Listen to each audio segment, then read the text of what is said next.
ಜೊತೆಗೆ ನಮ್ಮ ಏನು ಹಿಂದೂ ಸಮಾಜ ಇದೆ ಅದನ್ನು ಒಗ್ಗೂಡಿಸಬೇಕು ಅನ್ನೋ ವಿಚಾರದಲ್ಲಿ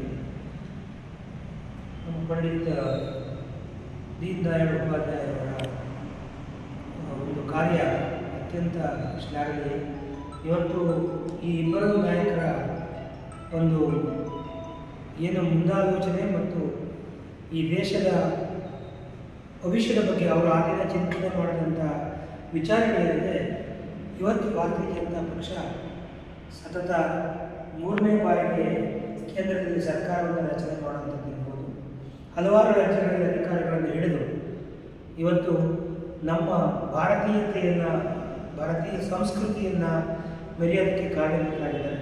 ಅಂಥ ಪುಣ್ಯಾತ್ಮರ ಜನ್ಮದಿನದಲ್ಲಿ ನಾವು ಅವರಿಗೆ ಒಂದು ಗೌರವ ಸಮರ್ಪಣೆಯನ್ನು ಅವರಿಗೆ ಪುಷ್ಪನಮನ ಸಲ್ಲಿಸೋದ್ರ ಮುಖಾಂತರ ಮಾಡ್ತಾರೆ.